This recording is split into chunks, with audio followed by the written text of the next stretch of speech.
This is the Making Waves podcast. My name is Dave Rotman. We're here with Jack Kolbeck, representative from District 13. Welcome, Jack. Well, good morning, Dave. You know, it's been a while since you and I have gotten together. If you don't mind me just going back a little bit in history here, I'll just tell you that on January the 16th, I got a phone call in 2016 to be the senator in the District 13 in Sioux Falls. And, you know, that wasn't really on my bucket list, but I went to my wife, and my wife says, well, that is something that God wants you to do because you weren't able to get into the service because I had flunked a physical, and they kind of booted me out. And I always wanted to kind of do something like that to serve the people because my dad did it, my grandfather, my uncles, had been in the military. And anyway, I decided to do it, and I should say we decided to do it, and I won, and I became a senator in District 13. And Dave, you were one of the first people to reach out to me because I knew nothing about campaigning. And you and I met up at the old bakery way up on North Main Avenue, and Co-working space. Huh? That was a co-working space. Yeah, co-working space. Yeah, it was, and there was other people in there. And anyway, I mean, you showed me some things that I needed to do. I mean, you even helped me campaign back then. I mean, you knocked on doors for me. Door to door. Yep, door to door was a big thing, and I still believe in door to door. I love meeting people, and I think that's a good way that any candidate can meet their constituents and actually find out what's going on within their district. But anyway, that's our history, Dave. And and in this room we're meeting in today, right here at this little coffee shop on South Minnesota Avenue. We met here once a week, I think. Wednesdays. On Wednesday mornings, had coffee for a number of years, and I really met some great people. So that's kind of the history of how I got to the Senate. Okay, so yeah, I remember that you were one of the best candidates because you had a lot of experience in marketing, and also you had been a softball coach for 30 years. When we were going down the streets, I recall everybody knew who you were. I'd go down one side of the street, you'd go to the other side of the street, and I said, "That's Jack." Over. Oh yeah, Jack, and then everybody knew you by name. I was like, "Wow, he's a really good campaigner." That was pretty awesome. Well, the marketing thing, yes, because your eyes are always moving in marketing when you're out in the trade like me. And as you guys know, everybody loves the beer guy, and of course, I was the beer guy, and everybody likes the beer guy one way or another, but. My eyeballs would always keep moving, and as you said one time to me, I believe you said, well, how did you get that sign location? That is absolutely great. And I said, well, I drove by there a lot, and I just kept saying, there's a lot of people turning this corner, and I said, that's the location I would go after. It's just like me putting up marketing signs for my business. I would always look for the best location within my establishments where I was selling or whatever it might be. So that kind of marketing. And then the softball thing, yes, I've been in softball since 1975 here in Sioux Falls, and a lot of people know me by that. I formed a 50 and over softball league 12 years ago, where we have men and women over the age of 50. We play every Thursday night. In fact, we play tonight. And we have over 200 players, 14 teams, and we're all getting ready to go to the state senior game tournament, which will be held in Huron this year. So a lot of people know me by that, and it's been just a lot of great memories going back over the years from not only the political side of things, but this great city of Sioux Falls.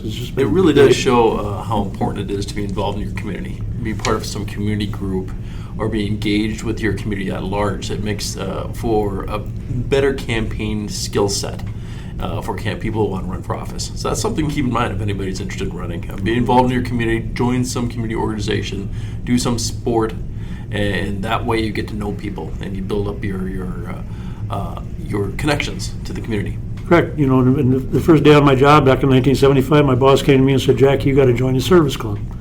And I did. I joined the Lions Club, and I've been a member of the Downtown Lions Club ever since. And we get involved with the Lions Club Pancake Days, and across the Boys Ranch, all kinds of things, and just like with the club you belong to. And I met hundreds of people, great people, through that kind of involvement. And so you're 100% correct. And I'm not afraid to talk, as you well know. I'm probably talking too much now, but it's a podcast. It's all talk. and I like coffee, and I'm drinking a cup of coffee as we're doing this. But I just think that anybody that's thinking about politics, there's a couple things that I've always believed in. One is get to know the person you're talking to, be honest with that person, follow through with what you have told them. And, if they email you or call you or something like that, even if you don't agree with them, if you don't agree with what their side is, but, in order for you to be a good legislator in the state of South Dakota, is you gotta be connected to your constituents. No matter, like I said, whether you believe in their philosophy or they don't believe in your philosophy, or if there's issues with a bill or issues with anything going on.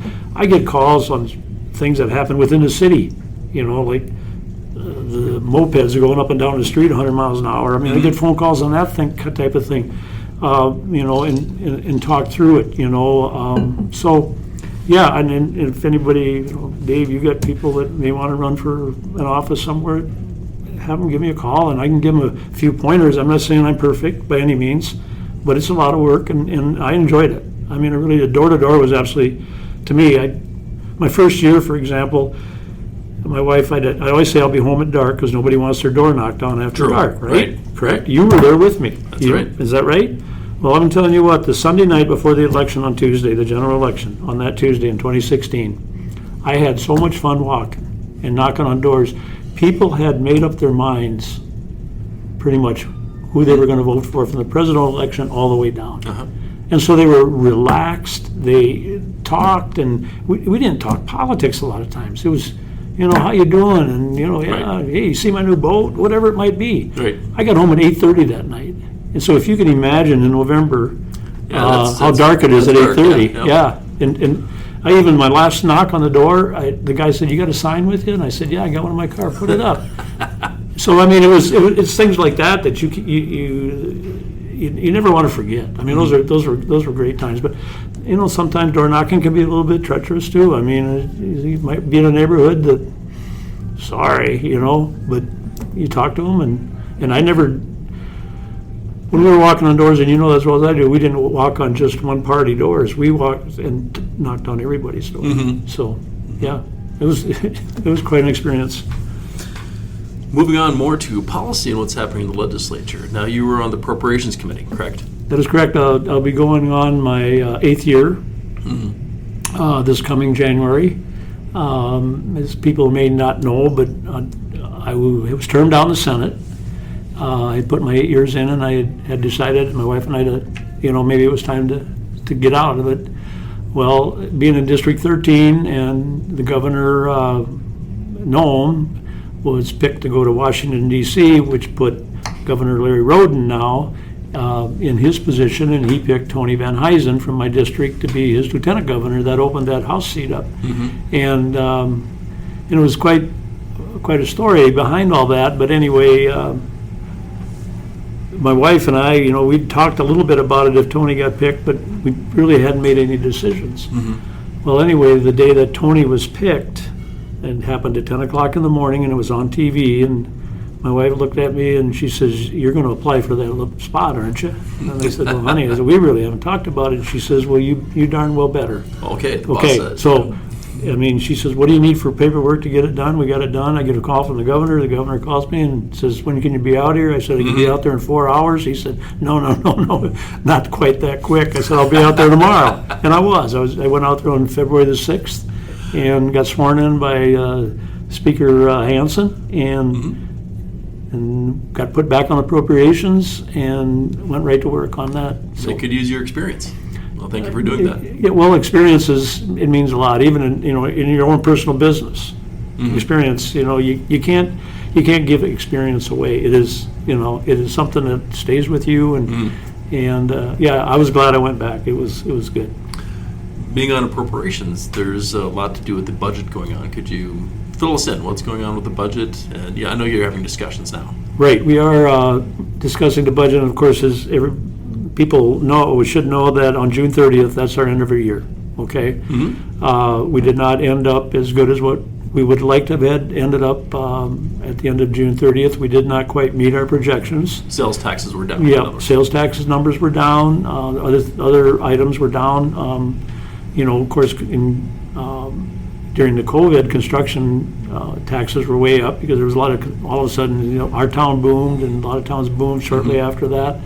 And so construction taxes were down a little bit, so our budget was down a little bit. So going into next year's session, we're not gonna have quite as much money.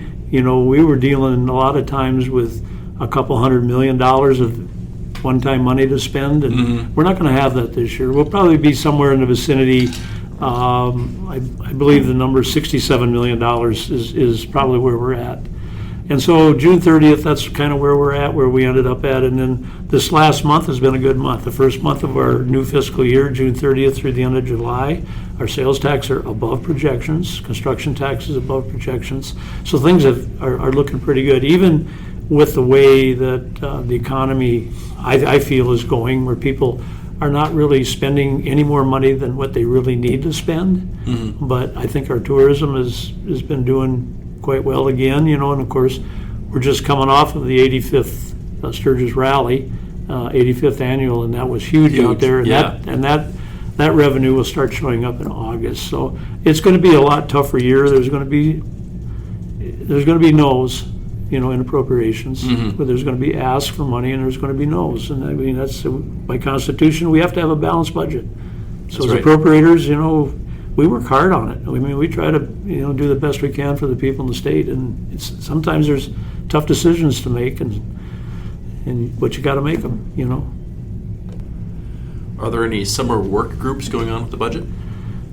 Yes, our appropriators, we meet about 3 times during the course of the summer, and of course, then we look at letters of intent, which our letters of intent are letters that we put together as appropriators and ask a department to bring back information on how they spent the money or where they spent the money. And we do that every year, and they're all online. Everybody can look at that. But one work group that we put together the last time we met was our work group on what they call zero-based budgeting. And that met this morning. In fact, I just got off the Zoom call here at about 12:30 before I came over here. And that the members of the work group, what they want is a little bit more accountability from the departments of BFM, which is the Bureau of Financial Management, on how some of the money is spent.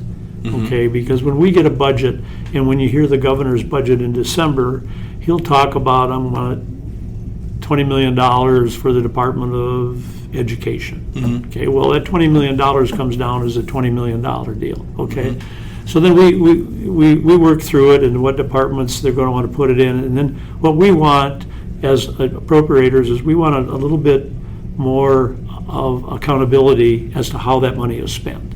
So if they get a certain amount of money and they spent this for in the Department of Ed, if they did it, you know, somewhere within a school district or somewhere within their own department for better teacher training or whatever it might be, we want to know what those are. So we're going to get a little bit better lineup, and nothing that's going to, we don't have to take this to the legislature, but nothing that's going to interfere with the operation of the Bureau of Financial Management or the LRC or even the departments, really, because technology nowadays has come to a point that you can pinpoint things down, you know, pretty good. So the general public, the legislators, everybody will get a little better view of what the budget, what we call the G bill.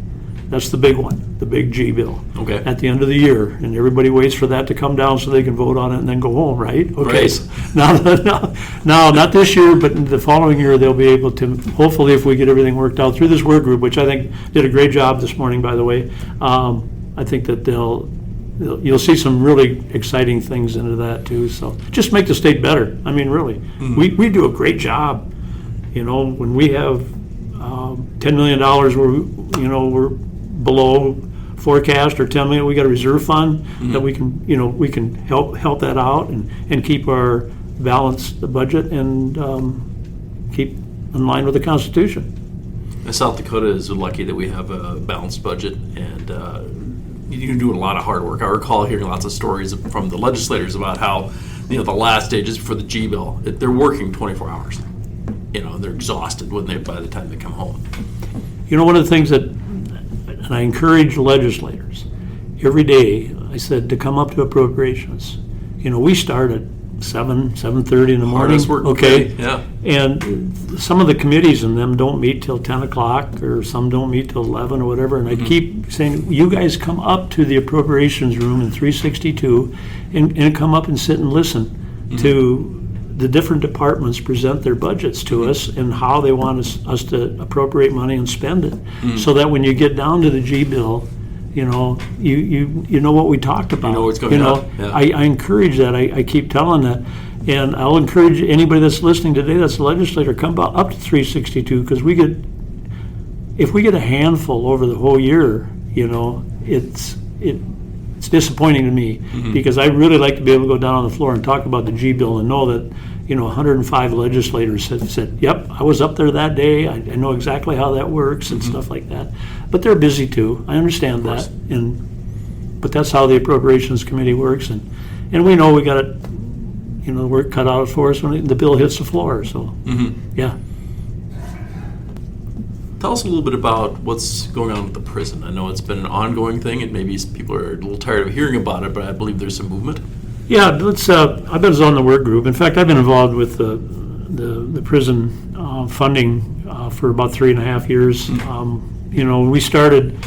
We started putting money away in an incarceration fund, is what we call it, and that incarceration fund was to help build and pay for in cash the women's prison in Rapid City, which will be opening up here at the end of 26, I believe, in December of 26. Okay. So we're going to be able to move that operation out of the Pier area into Rapid City, which is something very, very needed. The women's prison in Pier is overcrowded, it's dilapidated, and those people deserve better, as well as the people that work there.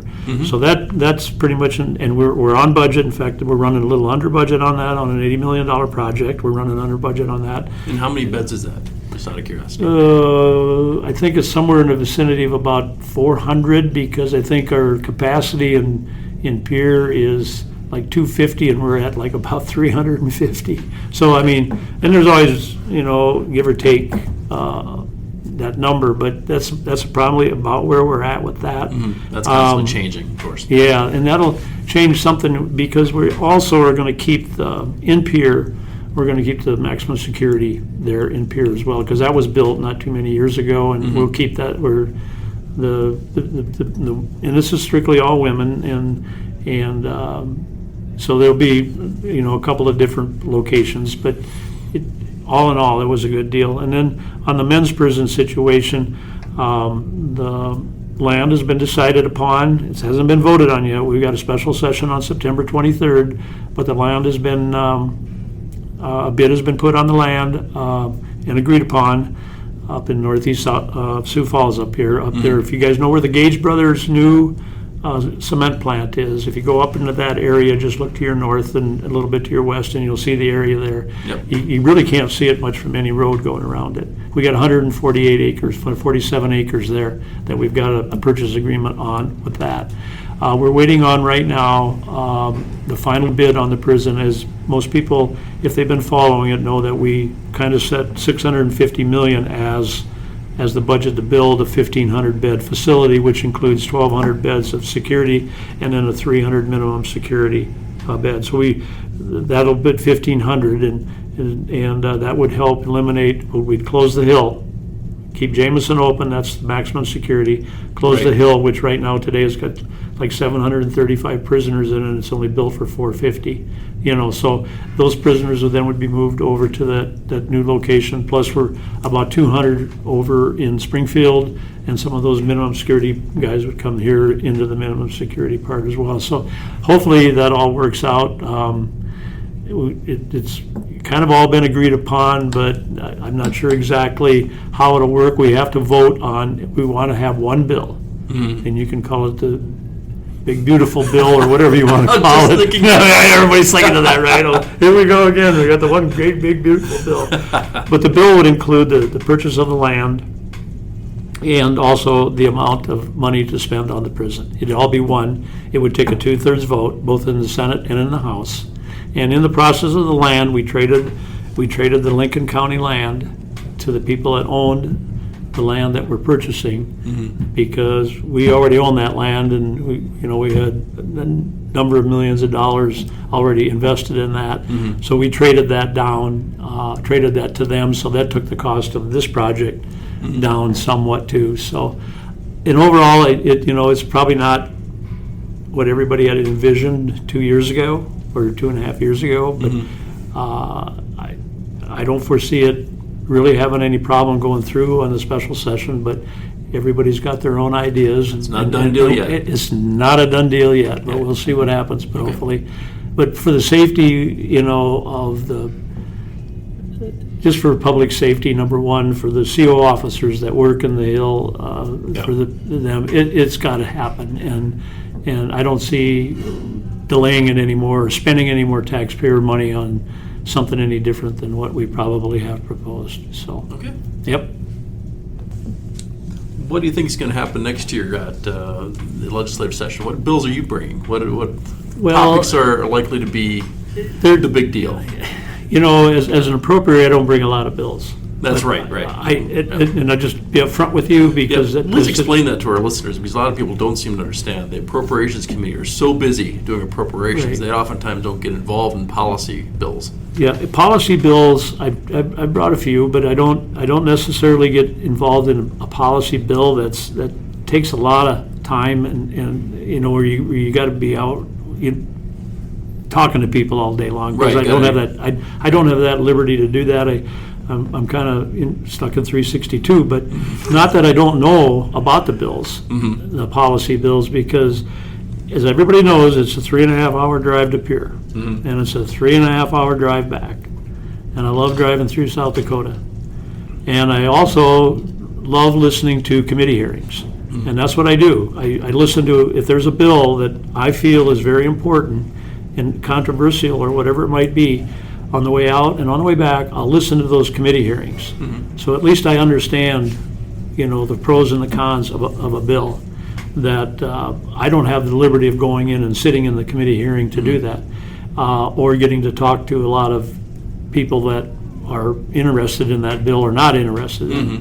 So that's how I get a lot of my information, and if I need to make a phone call or two, I will. And so I try not to be, Windshield time. That's windshield time. I try not to be uninformed. I may not be 100% informed, but I try not to be uninformed on the bills, and so that it kind of works really great for me, because somebody come up to me in the hallway and said, "Hey, you heard about Senate Bill 63? Yeah, I just listened to that on the committee hearing, and I said, I'm good with the bill, don't worry about it, and that won't bother me anymore." Or I might say, "I got some questions, I got a couple for you." So, and I'll bring those up. So that's what happens as an appropriator, especially on my side of it, okay, appropriate. But coming up next year, one of the biggest things I've worked on for a couple of years is the airport funding. Is a lot of people out there know that our airport here in Sioux Falls, we need to expand it. In fact, we're having a groundbreaking for new expansion in September, but the groundbreaking isn't 100% of what we need to do. And so we've been trying to get money put into what our aeronautics fund, which is run by the Department of Transportation. And the aeronautics fund is an avenue for our federal airports in the state of South Dakota, of which we've got 57 of them. They can take. That's a lot. I didn't even know they had that many. You figure them out. Yep. And they get inspected. The runways, all that. But they get every year out of that aeronautics fund. Each airport gets $150,000 to use whatever they want to on their airport.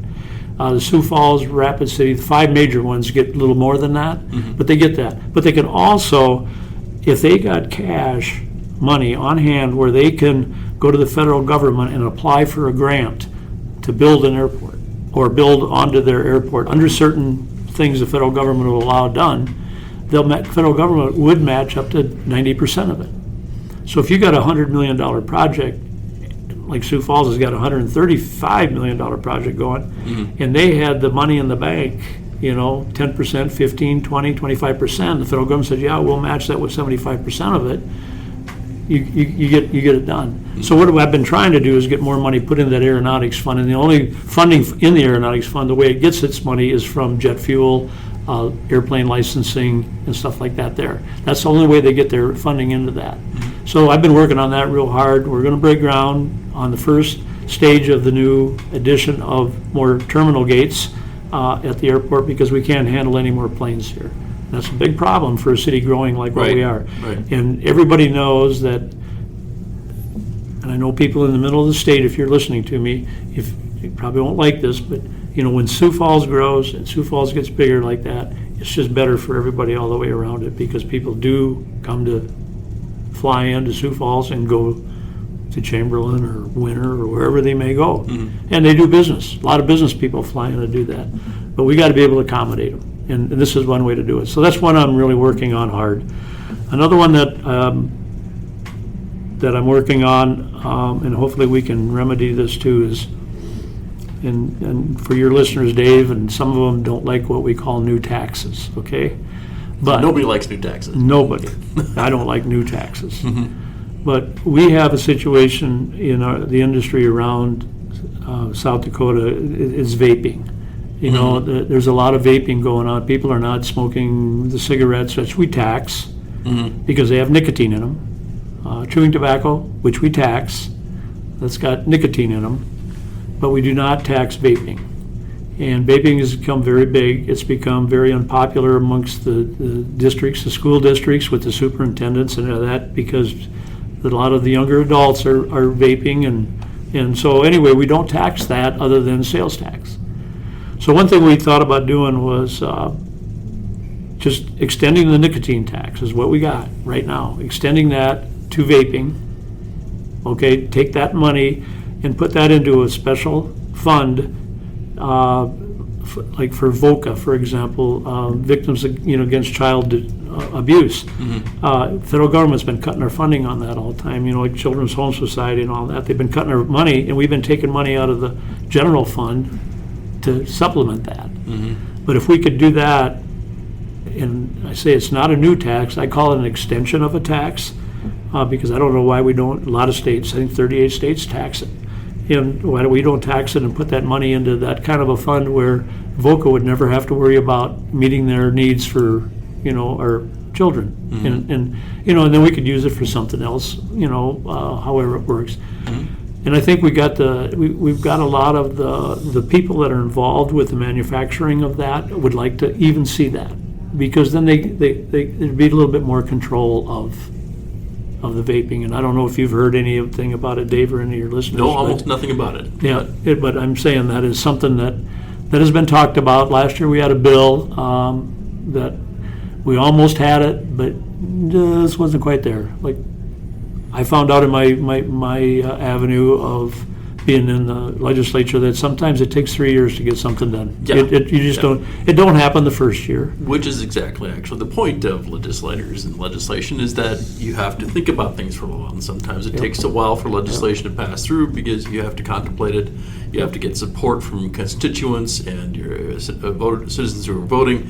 It's one of those things where you do want to spend some time contemplating things before you pass, especially a new tax. Yeah, I mean, and that's okay. My second year there, I had a bill for homeschool kids to balance the scholarship program between homeschoolers and the public schools.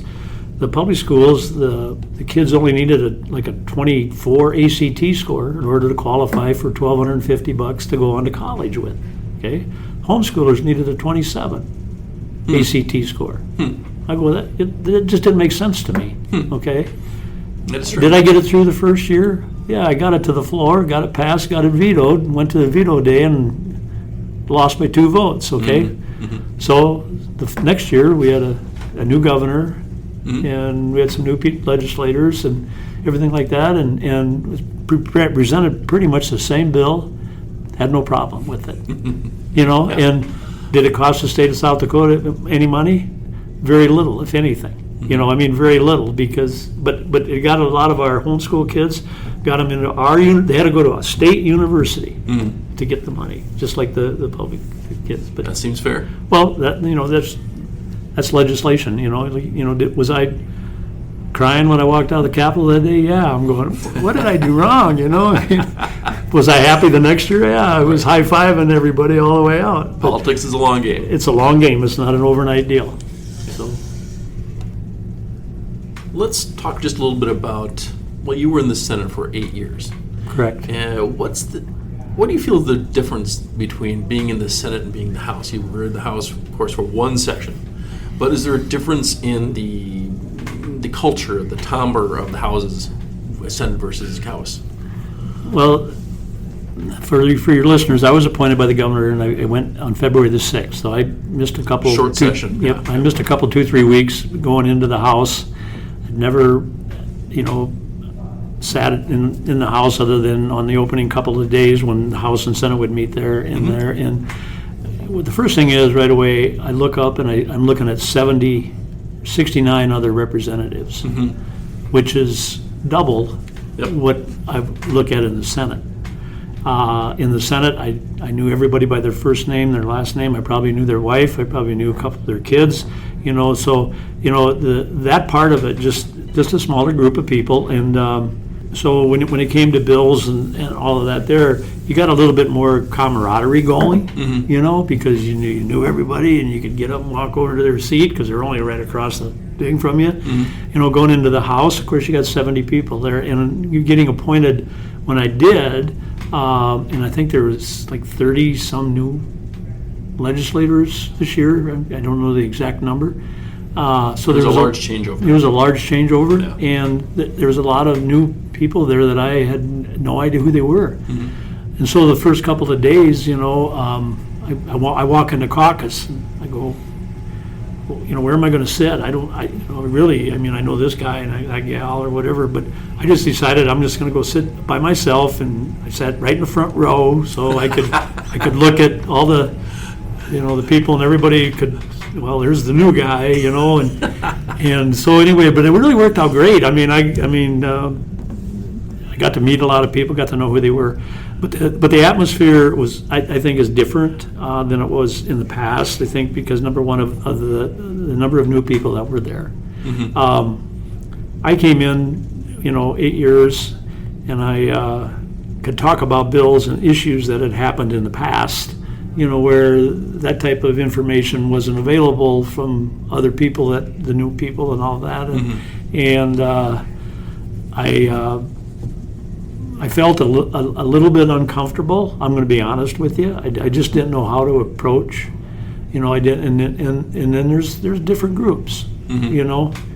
As a Senate, we didn't. When I left the Senate, we had one group. We had 35 senators, and we all caucus together, and at night we'd go out to the different events, and we'd probably maybe sit with some representatives as well as some senators sitting in there. I didn't find that kind of camaraderie the first year I was there. It just didn't seem like we all caucused, or most of them, together, but not everybody. And that was a little bit different for me. It was hard for me to accept that. To the point that I felt comfortable enough to get up and voice my opinion on something. But after a while, I worked it out, got to know everybody, got to know this person's views and that person's views and stuff like that. And I can honestly say that I don't really think there's any one legislator out there in the House right now today that we cannot sit down and talk to each other, side by side on issues, whether they agree with me or not, or I agree with them or not, and I'm the kind of legislator that I kind of look at both sides. I'm not, a legislator that comes up with one issue that says, okay, I want 85 miles an hour on the interstate, and that's the way it's going to be. I don't care if you're going through Spearfish or Sioux Falls or whatever. I'm not that. The one issue guys, yeah. Yeah, I'm not that type of legislator. So and so I'm looking forward to next year. I really, it's going to be different again. It's not going to be the same, but at least now that I've got a little history behind, how the House operates versus how the Senate operates is different. But I'm looking forward to going back. So we'll see what happens next year. We can talk next year when I come back. Let's do it. Yes. Yeah. So, final thoughts. Well, my final thought is this, I've got the opportunity to run in 26. I can run for the House. I could even run for the Senate, because now that I've been out 2 years, I was appointed. That doesn't go against the regulation of running. That's right. Yep. So being I was appointed, I've got open territory. I could do one or the other, or I could just stay with the House and because I've been there now 2 years, I could fulfill that. But I would have 8 years of eligibility, no matter which which direction I decided to go, or if I decide to go. A couple things, I'm not going to make a decision yet. For people, I know a lot of people are asking me, and I'm not making a decision yet because there's a couple things. One, I want to find out who the governor race is, who's all going to be in the governor's race. And then the second thing is I want to put this prison thing to bed. In my own heart, I want to make sure that's done correctly and gets put to bed the way I'm hoping it does, for the good of the people. And in the governor's race, we've got 3-4 people running, and possibly a fifth, maybe a sixth. I don't know that, but I want to wait before I make any announcement on that, just to make sure that I've got all my ducks in a row. And then the last thing, and not the least, we're real close to getting. We talked earlier about airport funding, and I may have that. That may be put to bed too before I go back out there, and that would be nice to know too, because accomplishments that by a lot of people, not just me, but a lot of people that benefit the state of South Dakota. But I just want to say that I'm glad people had the confidence in me again.